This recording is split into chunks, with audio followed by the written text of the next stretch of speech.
বিষয় সম্পদের প্রতি মোহ মায়া এমনভাবে আকৃষ্ট হয়েছিলাম আমি, আজ যে আমি আমার নিজের সন্তানকে না দেখেই আমাকে চিরতরে বিদায় নিতে হবে। ভগবানের চরণ স্মরণ করে বলে উঠলেন, দয়াময় কৃপা করো প্রভু, একবার কৃপা করো। হে দয়াময়, আজ আমার বলতে যা কিছু সব তোমার চরণে সঁপে দিলাম।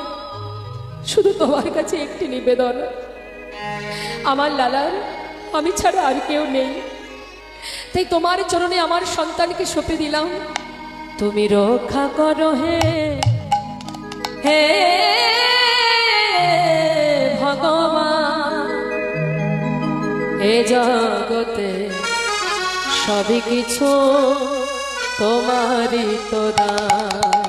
বলো এ জগতে সব কিছু তোমারই তো দান।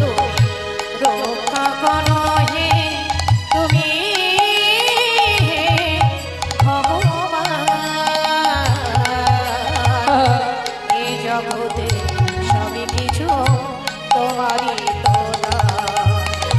তুমি আছো হরি বিশ্ব চরাচরে, আজি তুমি আছো হরি এই বিশ্ব চরাচরে।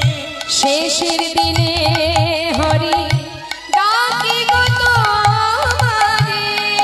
আছো হরি এ বিশ্ব চরাচরে, শেষের দিনে হরি ডাকি গো তোমারে। রক্ষা করো হে ভগবান,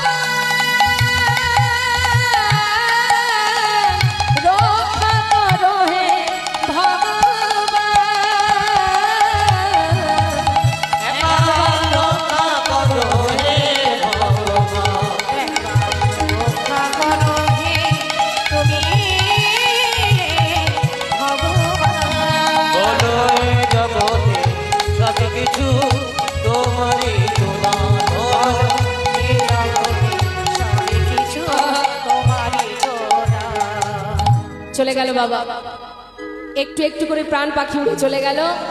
যেই না প্রাণ পাখি উড়ে চলে গেল মা, অসার দেহের শেষকৃত্য করবার পর এবার প্রজাবর্গ সবাই মিলে গিয়ে জমিদার বাবু অর্থাৎ লালা বাবুর কাছে গিয়ে বললেন, বাবু যার প্রতি আপনার অভিমান ক্ষোভ, আজ সে চলে গেছে জনমের মতো। যার প্রতি এত অভিমান ছিল আপনার, সে তো আর নেই, এবার তো অন্তত ফিরে চলুন, না হলে জমিদারি কে রক্ষা করবে। সঙ্গে সঙ্গে সবার অনুরোধে সবাই যখন তার কাছে গিয়ে অনুনয় বিনয় করছে, সবার অনুরোধে ফিরে এলো। আবার ফিরে এসে জমিদারি হিসাব নিকাশ বুঝে নিয়ে এবার লালা জমিদারি রক্ষা করতে শুরু করে দিল। কিন্তু বাবা দেখতে দেখতে উপযুক্ত বিবাহের বয়স হয়েছে, লালার বিবাহ হলো, সন্তানও হলো। তার ছেলের নাম নারায়ণ, স্ত্রীর নাম কাত্যায়নী। সুখে স্বাচ্ছন্দ্যে জীবন কাটছে।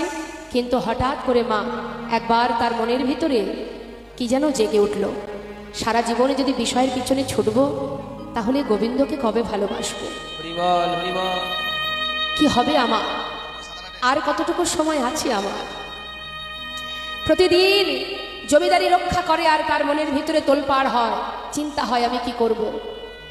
কিভাবে জীবনে বৈরাগ্য আসে, কখন কার কিভাবে ত্যাগের সৃষ্টি হয় কেউ বলতে পারে না মা, কেউ বলতে পারে না। এই যে 3 ঘন্টা আপনারা লীলা কথা শুনছেন,